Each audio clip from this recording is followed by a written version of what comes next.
welcome if you're new here. I'm coming to you with a wrap up of my August reading. It's mostly a wrap up of my TBR game, and I've got a few things which were not in my TBR game. So my TBR game, when I do it, is I do a Trivial Pursuit. I pick out 6 books for 6 prompts, and then I normally read about 10 books in a month, so I've got some leeway there as well. I didn't do it for September because I'm doing Aurelium, for which I had to pick out a TBR, a much longer TBR.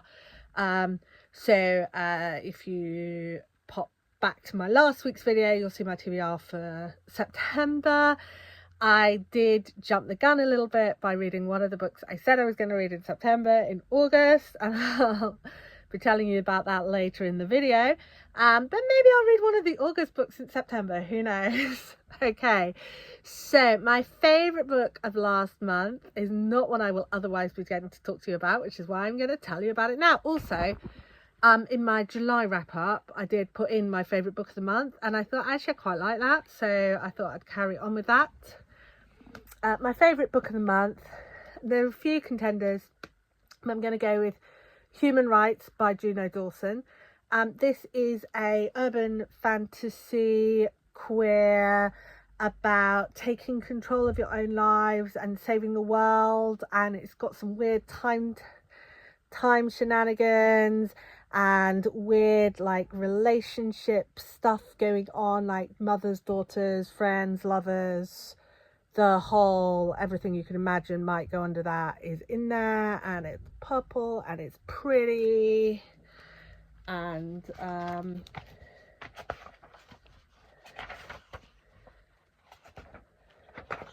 it's signed, and it was a birthday present, and I love it. And it's going to go back on my shelf in a minute. So, I don't often keep books when they come in new. I have a 1 in 1 out policy, so if I really like something, I have to choose something from my shelf to get rid of.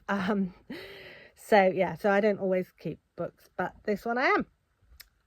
Okay, now on to the TBR, which I'll pop the link down below, so if you want to go watch that, but you don't have to. I'm just gonna hold up some books and talk about books, and there'll be some textbooks, and textbooks, not textbooks. If I don't have a book to hold out, I'll put the text in a text bar, the name of the book. Okay, so my first roll, I had to pick something horror. And I haven't got this book anymore. I've passed it on already. I picked out The Shining by Stephen King and Watchers by Dean Koontz, because I mentioned that I had Watchers by Dean Koontz out the library, but I picked out The Shining by Stephen King. I'm halfway through Watchers by Dean Koontz. It was one of my favourite books as a teenager, and so far it hasn't been got by the Suck Fairy. There's quite a lot of positivity going on. There's a really cute dog. There's a really sweet relationship. There's a really sweet friendship. And my memory is that it's really upbeat and has a happy ending. So I'm looking forward to that. But the book I chose for the prompt was The Shining by Stephen King. And this has really weird female characters. It has really weird race stuff going on. Like, it's kind of a bit weird and outdated. So I didn't love it, but I also didn't hate it. So my second prompt was book on the covers, and I got the book that wouldn't burn by, I've forgotten his name, but I'll pop it. And it was a fantasy about books. It was a sort of long running epic fantasy. It sort of reminded me a bit of This Is How You Lose the Time War.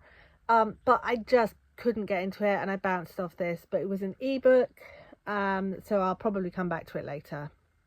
Might be Mark Lawrence, not sure. My next was a book with a place name in the title, and I picked out Passengers on the Hankyu line. Hankyu line turns out to be a company name, not a place name.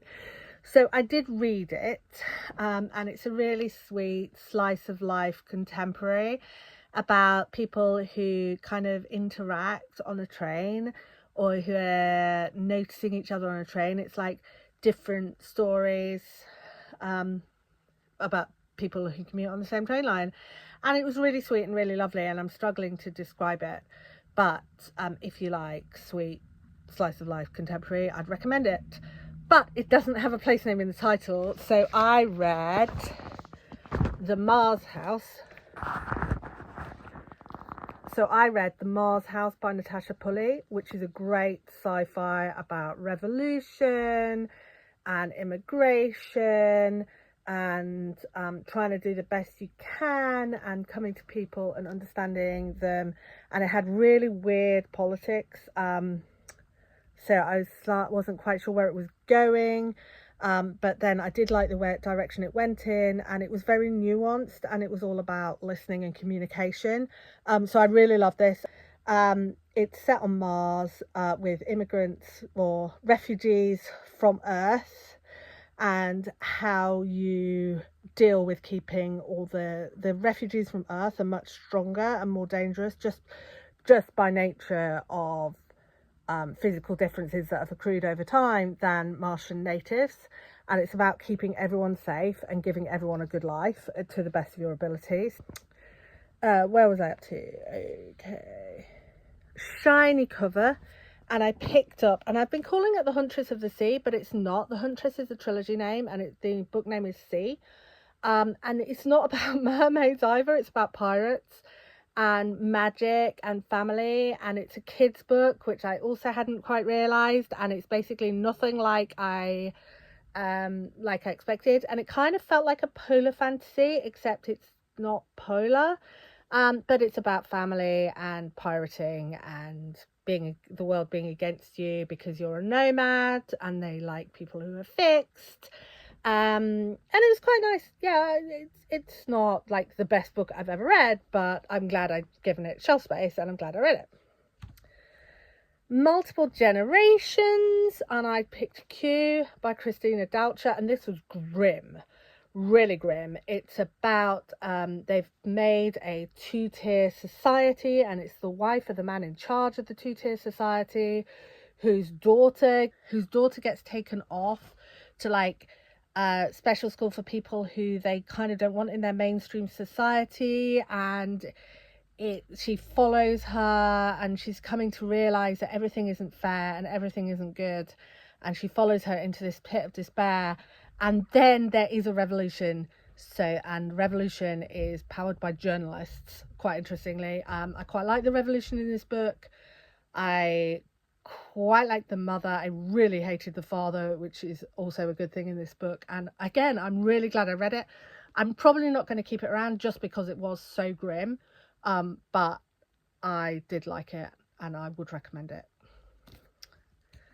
And then the last prompt on my Trivial Pursuit game was flowers on the cover, and I picked up A Fragile Enchantment, and I'm afraid I did not get to. It's got these lovely roses, but I didn't get to it, and so I'm keeping it in my TBR drawer at the moment in case I get to it in September. So this is the one where I said I read a book for my August TBR my September TBR in August, and I might read an August one in September, just because one of my prompts for September was birth flower, and my birth flower is gladioli, and the picture I found of the gladioli was just this kind of colour, but I think there's also roses as a birth flower for August, so I might read this rather than the one I picked out earlier.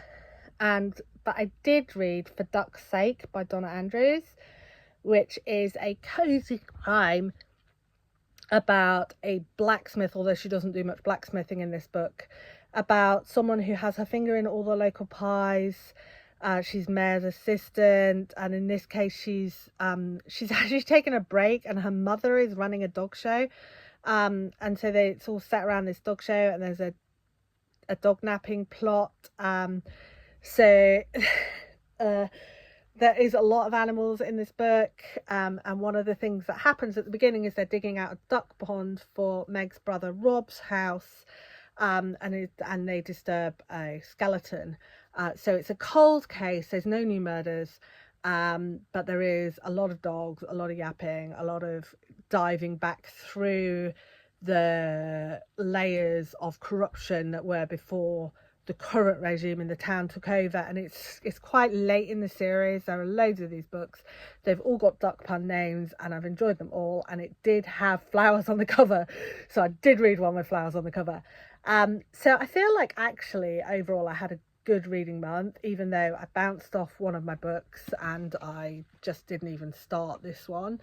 But I did mostly get books read, and I'm looking forward to another potentially good reading month ahead, and I will see you soon. Bye.